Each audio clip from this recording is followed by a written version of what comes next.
હરિઓમ વિદ્યાર્થીઓ, આજે આપણે સ્ટાન્ડર્ડ 8માં ઇંગ્લિશ 2 જનરલમાં જે 22 ચેપ્ટર નંબર છે ધ પ્રેઝન્ટ કન્ટિન્યુ ટેન્સ, ચાલુ વર્તમાનકાળ રિવિઝન જ છે એટલે ડાયરેક્ટ એક્સરસાઇઝ આપેલી છે તો એ આપણે જોઈ લઈશું. એક્સરસાઇઝ મેં તમને કીધું હતું કરવાનું, બરાબર? તો હવે હું જે કરાવું છું એક્સરસાઇઝ એ તમે જોશો, કદાચ કોઈ કરી ના હોય તો કરી લેજો, અને જેણે કરેલી છે જોઈ કે ક્યાંય મિસ્ટેક ના હોય. પહેલું છે look at the picture and write a sentence as shown. પહેલું ચિત્ર આપેલું છે કે વુમેન છે તે શું કરી રહી છે, તો કે કુકિંગ લખેલું છે એટલે રસોઈ કરી રહી છે. તો અહીંયા આવ્યું છે પહેલું are the woman working in the field. તો પહેલું જે હું ડાયરેક્ટ આન્સર લખું છું, બરાબર? તો પહેલામાં આપણે કઈ રીતે લખશું, તો કે no they aren't. No they aren't શું કરે છે, પછી લખવાનું છે આખું જે વાક્ય નકારવાચક વાક્યમાં they aren't working in the field.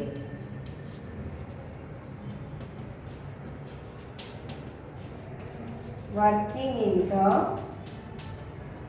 Field. પછી આવશે કે ધે આર શું કરે છે, તો કે કુકિંગ. They are cooking. આવી રીતે લખવાનું છે ત્રણેયમાં. નો ધે આર શોર્ટમાં, એ પછી લોંગ લખવાનું છે કે તે તેના ક્ષેત્રમાં કામ કરી રહી નથી, પણ તે શું કરી રહી છે, તો કે રસોઈ બનાવી રહી છે. હવે બીજું જોઈએ, is Sheela writing an email. તો બીજામાં કઈ રીતે આવશે, તો આ જ પ્રમાણે આવશે.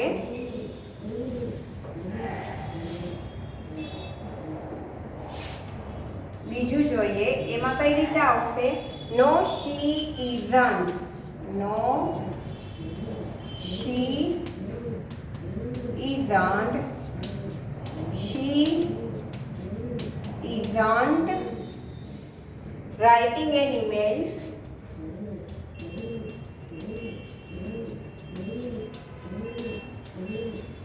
Writing an email શું કરે છે, તો કે she is dancing.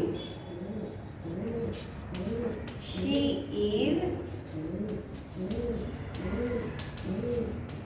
dancing. બરાબર? એ જ પ્રમાણે આપણે ત્રીજું વાક્ય જોઈએ. ત્રીજું વાક્ય પણ બનાવવાનું છે કે are the bird sitting on the tree. તો કે બર્ડ છે તે બેઠા નથી ઝાડ ઉપર. તો અહીંયા આવશે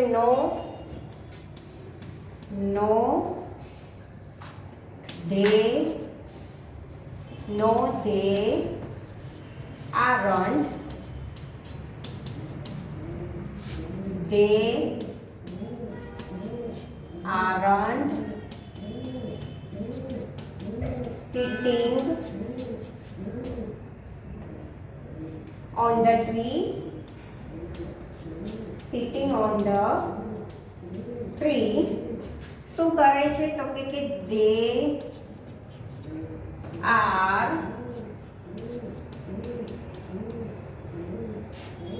flying. They are flying. બરાબર? તો આ જ રીતે લખવાનું છે. ચોથું છે is John doing his homework. તો કે no he isn't. He isn't doing his homework. He is sleeping. પછીનું છે is Ashok playing in the garden. તો કે શું લખવાનું છે, તો કે no he isn't. He isn't playing in the garden. He is reading. Are the children crying? તો કે no they aren't. They aren't crying. They are laughing. એ જ પ્રમાણે is the teacher teaching. તો કે no she isn't. She isn't teaching. She is writing. She is writing. બરાબર? તો એ આપણે અહીંયા ચેપ્ટર 22 છે તે જોઈ લીધું, કમ્પ્લીટ થયું. સાવ ઇઝી હતું, જે રિવિઝન જ હતું. હવે જોઈએ ચેપ્ટર 23.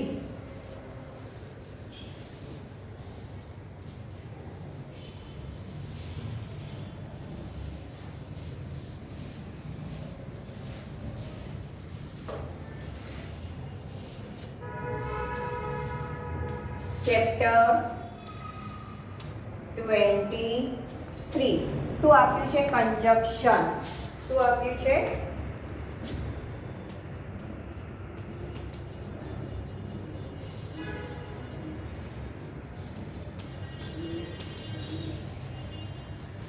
કંજક્શન જે આપણે જોડીએ છીએ, બરોબર છે. And, because, but, so. તો અહીંયા આપેલું છે conjunction or joining word. They join sentences and sometimes word. Example જોઈએ, mother cook food, she served it. તો mother cook food and she served it. મધરે જમવાનું બનાવ્યું અને પછી પીરસ્યું. The two sentence is one are joining into one sentence in two with the help of the conjunction and. જે આપણને શેની મદદ કરે છે કે આપણે એન્ડથી તે વાક્યને જોડ્યું. જે બે વાક્ય બનતા હતા એમાંથી આપણે તેને એક વાક્ય એન્ડથી જોડીને એક વાક્ય બનાવ્યું. Now read this sentences. Mumbai is a big city. Kolkata is a big city. Mumbai and Kolkata are big cities. જુઓ, જ્યારે એન્ડ લગાડો છે ને ત્યારે આ રીતે લગાડવું જોઈએ. અમુક સ્ટુડન્ટ હજી એ મિસ્ટેક કરે છે. એમ લખે છે Mumbai is a big city and Kolkata is a big city. એ રીતે નથી લખવાનું. હવે હું ખોટું જ પાડીશ. લખવાનું છે Mumbai and Kolkata are big city. હવે એકમાંથી બે થઈ જાય છે એટલે આર લાગી જાય અને સિટીનું સિટીઝ થઈ જાય છે. તમે લોકો શું લખો છો કે Mumbai is a big city and Kolkata is a big city. એ રીતે નથી જોડવાનું. એન્ડમાં એ રીતે જોડવાનું નથી. આપણે અહીંયા કોઈ પણ અત્યાર સુધી કંજક્શન એન્ડથી શીખ્યા એમાં એ રીતે નથી બતાવ્યું કે આવી રીતે તમે જોડો કે Mumbai is a big city લખો પછી એન્ડ લગાડીને Kolkata is a big city લખો. કઈ રીતે છે જુઓ એક્ઝામ્પલ. એ જ રીતે તમારે બનાવવાના રહેશે વાક્યો કે Mumbai and Kolkata are big cities. Here the conjunction and join the two words Mumbai and Kolkata. Mumbai અને કલકત્તા બંનેને જોડે છે. તમે લોકો બધું બહુ અલગ લખો છો. હવે માર્ક્સ નહીં મળે, ડાયરેક્ટ ખોટું પડશે. પછી લઈને આવતા ને કે મેં તો એન્ડથી જ જોડ્યું હતું તો પણ તમે ખોટું પાડ્યું. ખોટું જ પડશે. હવે below are given some common conjunction and, but, because, so or as. તો અહીંયા આપણે જોઈએ છીએ કંજક્શન આપણે અગાઉ શીખી ગયા છે તો ડાયરેક્ટ એક્સરસાઇઝ આવે છે. તો આપણે એક્સરસાઇઝ જોઈ લઈએ. એમાં પણ એક્સરસાઇઝ 1 જ છે. તો જોઈએ, fill in the blanks with the correct conjunction. Choose your conjunction from the above it. પહેલું છે વિઠ્ઠલ ખાલી જગ્યા વિશાલ આર માય બ્રધર. તો વિઠ્ઠલ અને વિશાલ મારા ભાઈઓ છે. તો કઈ રીતે જોડાણું અહીંયા એન્ડથી. Vitthal and Vishal are my brothers. પછી છે હી ડીડન્ટ સ્ટડી હાર્ડ ખાલી જગ્યા હી ફેલ. તો આનું પહેલાં તમે ગુજરાતી કરો કે શું થશે તો કે હી ડીડન્ટ સ્ટડી હાર્ડ. તેણે મહેનત કરી નહીં તેથી તે ફેલ થયો. સો એટલે તેથી. સો એટલે શું થાય? તેથી. તેણે મહેનત કરી નહીં, તેણે અભ્યાસમાં વધારે મહેનત કરી નહીં તેથી તે ફેલ થયો. તો અહીંયા લાગશે ખાલી જગ્યામાં so. He didn't study hard so he failed. ત્રીજું છે હી ફેલ્ડ ખાલી જગ્યા હી ડીડન્ટ સ્ટડી હાર્ડ. તે ફેલ થયો કારણ કે તેણે સ્ટડી કરી હતી નહીં. તે ફેલ થયો કેમ? તો કે કારણ કે તેણે કોઈ અભ્યાસમાં મહેનત કરી ન હતી. એટલે અહીંયા શું લાગશે? Because. He failed because he didn't study hard. પછી ચોથું છે હી સ્ટોલ ખાલી જગ્યા હિઝ બ્રધર ઇઝ શોર્ટ. તો તે ટોલ છે મતલબ કે ઊંચો છે પણ તેનો ભાઈ છે તે શોર્ટ એટલે કે નીચો છે. તો અહીંયા પણ બટથી વાક્ય બનશે, વિરોધાભાસ થઈ જશે. He is tall but his brother is short. તો આ રીતે તમે ગુજરાતી કરતા જશો તો તમારે કંજક્શનમાં પ્રોબ્લેમ નહીં થાય. તો તમને ખ્યાલ આવશે કે કઈ રીતે એન્ડ આવે છે, કેમાં એન્ડ લગાડે છે, કેમાં સો આવે છે, કેમાં બીકોઝ આવે છે. બરોબર છે? તો ગુજરાતી પણ સાથે સાથે તમારે કરતા જવાનું છે. પછી છે કાર્સ ખાલી જગ્યા જીપ્સ આર વ્હીકલ. કાર અને જીપને પૈડાઓ હોય છે, તો cars and jeeps. Cars and jeeps. પછી છે છઠ્ઠું, વોટર ઇઝ લિક્વિડ, ખાલી જગ્યા આઈસ ઇઝ સોલિડ.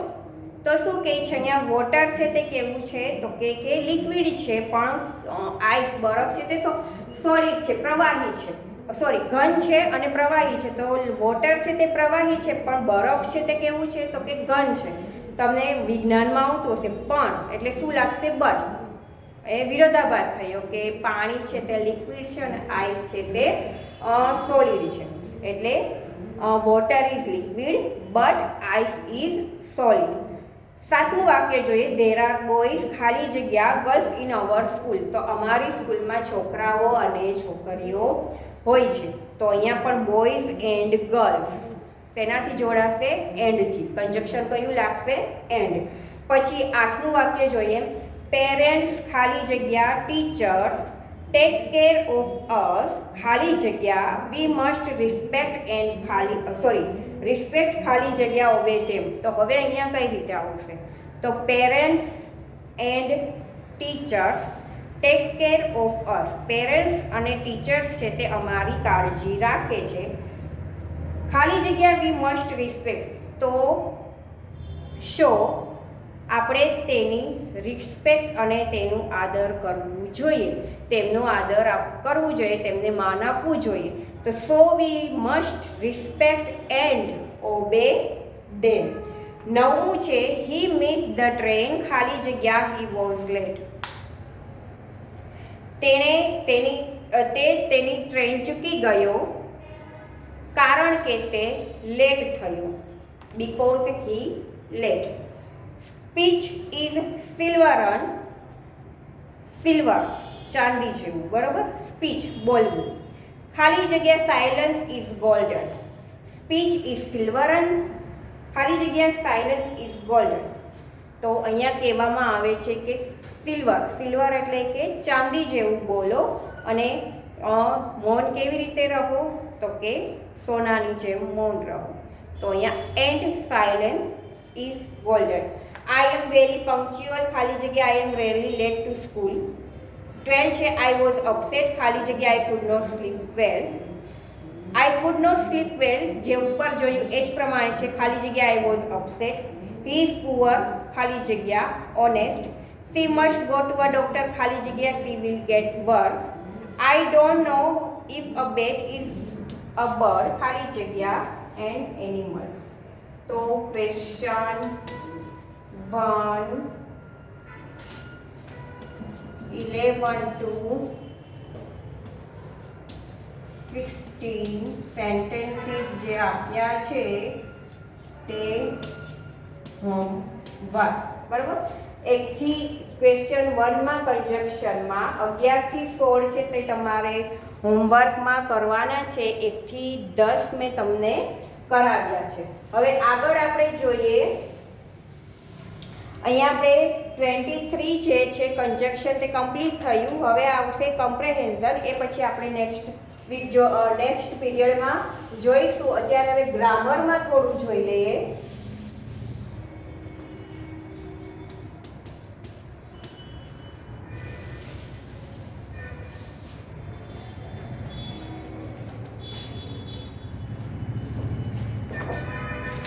ગ્રામરમાં આપણે જોવાનું છે હાઉ મચ અને હાઉ મેની. ચેપ્ટર 4.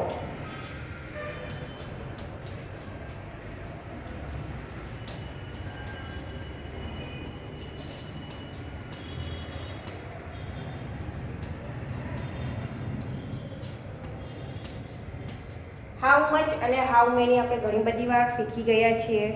હાઉ મચનો ઉપયોગ ક્યારે થાય છે તમને લોકોને ખ્યાલ છે? હાઉ મચનો ઉપયોગ ક્યારે થાય છે? તો કે જે વસ્તુ કે વ્યક્તિને કોઈ પણ વસ્તુ વ્યક્તિને ગણી શકાય નહીં.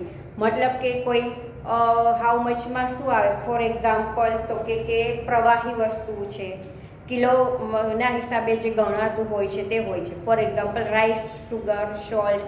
પ્રવાહીમાં વોટર, મિલ્ક, ટી, પેટ્રોલ, બરાબર છે? તો એ બધા શેમાં આવે? હાઉ મચમાં. હાઉ મેની કે જે ગણી શકાય છે, કાઉન્ટેબલ છે. ફોર એક્ઝામ્પલ તો કે સ્ટુડન્ટ છે, બુક્સ છે, બેન્ચીસ છે, સ્કૂલ છે, એ બધું જે છે તેને આપણે ગણી શકીએ છીએ. તો તે શેમાં આવશે? હાઉ મેનીમાં. અહીંયા ઉપર એક સામાન્ય નામ આપેલું છે કે પ્રોપર નાઉન્સ, કોમન નાઉન્સ એ પણ આપણે શીખી ગયા છે. રામ, પાટણ એ બધા પ્રોપર આવે અને કોમન નાઉનમાં આવે બુક, હાઉસ. કોઈનું કોમન નાઉન એટલે કે સ્ટુડન્ટ કહીએ છીએ તો એ કોમનમાં આવે, પણ સ્ટુડન્ટમાંથી કોઈ એક સ્ટુડન્ટનું નામ લઈએ છીએ તો એ શેમાં આવે? પ્રોપરમાં. પછી કાઉન્ટેબલ અને અનકાઉન્ટેબલમાં, કે જે ગણી શકાય છે અને જે ગણી શકાય નહીં તે. કોમન કાઉન્ટેબલમાં શું આવે છે? તો કે કોમન અને કલેક્ટિવ, સમૂહવાચક, કલેક્ટિવ. અને જ્યારે અનકાઉન્ટેબલમાં શું આવે છે? તો કે મટીરિયલ્સ એટલે કે દ્રવ્યવાચક અને એબ્સ્ટ્રેક્ટ. એ ખાસ તમારે આ નાઉન ટેબલ આપેલું છે, તમારે ધ્યાન રાખવાનું છે કે નાઉન્સ છે તે કેટલા પ્રકારના છે. તો અહીંયા આપ્યું છે નાઉન, એના બે પ્રકાર છે. પહેલું છે પ્રોપર અને બીજું કયું છે? તો કે કોમન. બરાબર, પ્રોપર નાઉન અને કોમન નાઉન છે. પછી છે પ્રોપર નાઉનમાં શું આવશે? તો પ્રોપર નાઉનમાં છે કે જે કાઉન્ટેબલ નાઉન કહેવાય છે, ગણી શકાય તે. અને જ્યારે કોમનમાં શું આવશે? તો કે અનકાઉન્ટેબલ નાઉન આવે છે કે જે નથી ગણી શકાતું તે. હવે કાઉન્ટેબલમાં શું છે? તો કે કોમન અને સામાન્ય, કોમન અને કલેક્ટિવ. કોમન અને બીજું આવશે કલેક્ટિવ એટલે કે સામાન્ય અને જે સમૂહવાચક છે. અને આમાં શું આવશે? તો કે આમાં આવશે મટીરિયલ. બરાબર, અને એબ્સ્ટ્રેક્ટ. તો આ આપણે જોવાનું છે કે નાઉન્સના બે પ્રકાર છે, પ્રોપર નાઉન, કોમન નાઉન. બરોબર, હવે પ્રોપર અને કોમન છે તે પ્રોપરમાં છે કાઉન્ટેબલ નાઉન આવે છે અને કોમનમાં અનકાઉન્ટેબલ નાઉન આવે છે. હવે કાઉન્ટેબલમાં જે કોમન અને કલેક્ટિવ છે કે જે સામાન્ય અને સમૂહવાચક છે, જ્યારે અનકાઉન્ટેબલમાં જે મટીરિયલ્સ અને એબ્સ્ટ્રેક્ટ છે, મટીરિયલ્સ એટલે કે દ્રવ્યવાચક છે અને જે ભાવવાચક છે તે. તો અહીંયા એક્ઝામ્પલ પણ આપેલા છે કે કાઉ, બુક એ બધા કોમન કહેવાય. સમૂહવાચકમાં ટીમ, ક્લાસ. કલેક્ટિવ કહેવાય. મટીરિયલ્સમાં ગોલ્ડ, શુગર એ દ્રવ્યવાચક કહેવાય છે. અને ભાવવાચકમાં જોય છે, લવ છે, હેટ છે, જે લાગણી દર્શાવે છે, ફીલ. બરાબર, તે એબ્સ્ટ્રેક્ટ નાઉન કહેવાય છે. હવે કાઉન્ટેબલ નાઉન્સમાં ગણી શકાય તેવી ચીજોનો સમાવેશ થાય છે. આ નામો સિંગ્યુલર એટલે કે એકવચન અથવા તો પ્લુરલ બહુવચનમાં હોઈ શકે છે. અનકાઉન્ટેબલ નાઉન્સમાં ગણી ન શકાય તેવી ચીજનો સમાવેશ થાય છે. આ નામોમાં પ્લુરલ એટલે કે બહુવચન હોતા નથી. Materials nouns and abstract nouns પહેલા એ, એન કે ધ મુકાય નહીં, એ ખાસ યાદ રાખજો. હવે જોઈએ હાઉ મેની અને હાઉ મચ. હાઉ મેની કેટલાક ગણી શકાય તેવા નામની સંખ્યા જાણવા માટે વાપરવામાં આવે છે. તમારા વર્ગમાં કેટલા વિદ્યાર્થી છે? How many students are there in your class? મારા વર્ગમાં 50 વિદ્યાર્થીઓ છે. There are 50 student in my class. પછી જે ટેબલ પર કેટલા પુસ્તકો છે? How many books are there in the table? Table પર 6 પુસ્તકો છે. There are 6 books on the table. હવે જોઈએ આપણે આગળ હાઉ મચ. તો હાઉ મચ છે એ શું છે? તો કે જે ગણી શકાય નહીં તેટલું, કેટલું, કેટલા, કેટલી. બરોબર, તો તેવા નામ સાથે એટલે કે નાઉન સાથે વપરાય છે. ગ્લાસમાં કેટલું દૂધ છે? How much milk is there in the glass? ગ્લાસમાં ઘણું દૂધ છે. There is much milk in the glass. વાટકામાં કેટલી ખાંડ છે? How much sugar is there in the bowl? વાટકામાં થોડી ખાંડ છે. There is a little sugar in the bowl. ખબર પડી ગઈ શું કહેવાય કાઉન્ટેબલ અને અનકાઉન્ટેબલ નાઉનમાં હાઉ મેની અને હાઉ મચમાં. હવે એક્સરસાઇઝ જોઈએ. Fill in the blank with how much or how many. ખાલી જગ્યા મિલ્ક કેન યુ ડ્રિંક? તો મિલ્ક છે ગણી શકાય નહીં એટલે how much milk can you drink? ખાલી જગ્યા બુક્સ વિલ યુ બાય, કેટલી બુક ખરીદશો તમે, તો કે હાઉ મેની બુક્સ ને ગણી શકાય, how many books will you buy. ખાલી જગ્યા coffee is there in the packet, coffee છે તેને આપણે ગણી શકીએ નહીં એટલે how much coffee is there in the packet. ખાલી જગ્યા ઘી is there in the packet, ઘી છે તેને પણ આપણે ગણી શકાય નહીં એટલે હાઉ મચ ઘી. ખાલી જગ્યા cows and buffaloes do you have, how many buffaloes and cow છે આપણે ગણી શકીએ છીએ. ખાલી જગ્યા goals did you score, how many goals. ખાલી જગ્યા oil is there in the bottle, how much oil. ખાલી જગ્યા tea can Ram drink, how much tea. ખાલી જગ્યા flowers are there in the vase, how many flowers are there in the vase. ફ્લાવર્સને આપણે ગણી શકીએ છીએ. પછીનું છે ખાલી જગ્યા બટર ડુ યુ વોન્ટ, તમારે કેટલું બટર જોઈએ છીએ, માખણ જોઈએ છે તો માખણ આપણે ગણી શકતા નથી એટલે આવશે હાઉ મચ. ખાલી જગ્યા પેન્સિલ ડુ યુ વોન્ટ, પેન્સિલને આપણે ગણી શકીએ છીએ એટલે આવશે હાઉ મેની. ખાલી જગ્યા water is there in the river, તો વોટર હાઉ મચ વોટર. ખાલી જગ્યા બલૂન્સ ડઝ હી હેવ, બલૂન્સને આપણે ગણી શકીએ છીએ એટલે આવશે how many, how many balloons does he have. ખાલી જગ્યા boys are there in the class, how many boys are there in the class. 15નું છે ખાલી જગ્યા sugar is there in the cup, શુગરને આપણે ગણી શકતા નથી એટલે આવશે હાઉ મચ. ખાલી જગ્યા ઇઝ ધીસ શેક ઓફ વીટ, એટલે અહીંયા શું કહેવા માંગે છે કે કોથળા, ઘઉંના કોથળા છે તે કેટલા છે, તો કોથળા જે શેક હોય છે એને આપણે ગણી શકીએ છીએ, ઘઉંને ગણી શકતા નથી પણ તે બાચકામાં જે ભર્યા હોય છે તો તે બાચકા તો આપણે ગણી શકીએ છીએ એટલે how many is this shake. ખાલી જગ્યા honey is there in the this bottle, honey ગણી શકતા નથી, હાઉ મચ મધ કહેવાય બરાબર. પછી છે ખાલી જગ્યા is this packet of sweet, પેકેટને આપણે ગણી શકીએ છીએ તો શું આવશે how many is this packet. ખાલી જગ્યા petrol is there in the can, how much petrol, પેટ્રોલને આપણે ગણી શકતા નથી. ખાલી જગ્યા children are there in the class, how many children. How many days are there in a week, how much rice, how much money બરાબર. How much rice do you want, how much money do you want. How much sweet can you it, જો તમે એમ કહેશો સ્વીટને આપણે ગણી શકીએ છીએ, મીઠાઈને ગણી શકીએ છીએ પણ અહીંયા મચ આવશે. કઈ રીતે? મીઠાઈ છે જે રીતે આપણે જોયું તું બ્રેડમાં જે રીતે જોયું તું મનીમાં પણ આપણે જોઈએ છીએ પણ મનીમાં આપણે શું જોઈએ છીએ કે મની છે હાઉ મચ મની કેમ બોલાય છે તો કે મની તો અનકાઉન્ટેબલ મતલબ કે ગણી નથી શકાતા, તેની નોટ્સ ગણી શકીએ છીએ. એ જ રીતે સ્વીટ છે તે અનકાઉન્ટેબલ, તેના ટુકડા જે પીસ હોય છે તેને તમે ગણો કે 1 પીસ 2 પીસ 3 પીસ. કંઈ મીઠાઈ જેનાથી બને છે તેને આપણે ગણી શકતા નથી એટલે અહીંયા શું આવશે હાઉ મચ સ્વીટ. અને લાસ્ટ છે ખાલી જગ્યા is this packet of biscuit, પેકેટને આપણે ગણી શકીએ છીએ એટલે અહીંયા પણ આવશે how many is this packet બરાબર. તો અહીંયા આપણે ચોથા નંબરનું જે ચેપ્ટર છે ગ્રામરમાં હાઉ મચ અને હાઉ મેની સાવ ઇઝી ચેપ્ટર જોયું. જનરલમાં પણ આપણે જોયું 22 અને 23 easy chapter present continuous tense અને કન્જક્શન. તો અહીંયા જે આપણે જોઈ લીધા ચેપ્ટર 3 ચેપ્ટર જોયા છે બરાબર છે. ગ્રામરમાં 4 ચેપ્ટર ટોટલ અત્યારે થયા સેકન્ડ સેમમાં.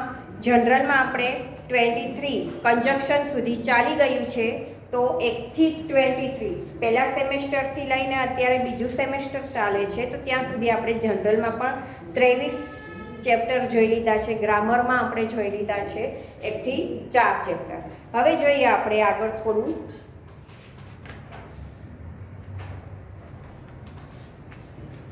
ગ્રામરમાં જોઈએ. હવે પછીનું જે ચેપ્ટર છે બીકોઝ અને ધેરફોર. જો બીકોઝ એન્ડ ધેરફોર એમાં શું આપ્યું છે એ થોડું જોઈ લઈએ ખાલી, પછી તો નેક્સ્ટ પીરિયડમાં આપણે તેના એક્ઝામ્પલ સહિત એક્સરસાઇઝ પણ કરીશું.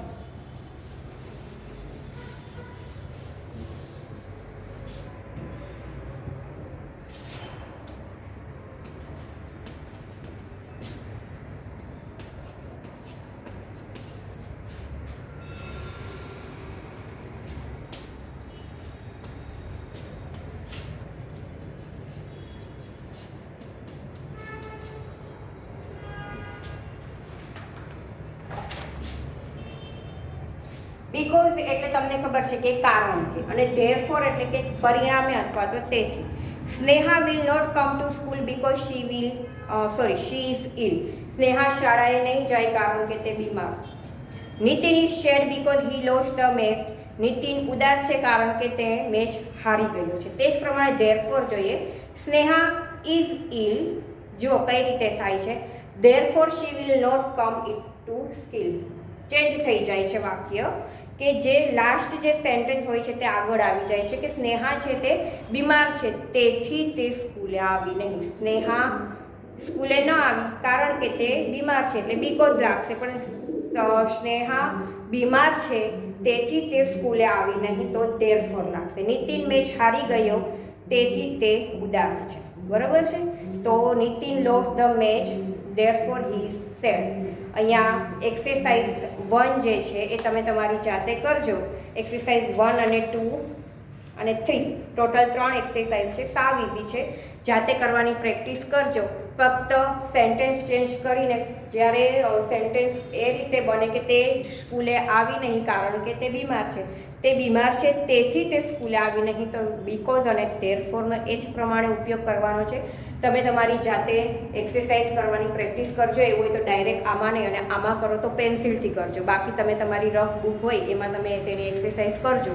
નેક્સ્ટ પીરિયડમાં હું તમને આની એક્સરસાઇઝ કરાવીશ. આપણે ઉદાહરણો થોડા જોઈશું, બરાબર છે, એક્સરસાઇઝ જોઈશું તો તમને એ ખ્યાલ આવશે. બીકોઝ અને ધેરફોર સાવ ઇઝી છે. બીકોઝ એટલે કારણ કે, અને ધેરફોર એટલે કે તેથી અથવા તો પરિણામ. તો નેક્સ્ટ પીરિયડમાં આપણે ચેપ્ટર 5 જે છે તે જોશું અને શું કહેવાય જનરલમાં પણ થોડું જોઈશું. વિડીયો જોતા રહેજો અને ઇંગ્લિશના નવા સેન્ટેન્સીસ શીખતા રહેજો. હરિઓમ.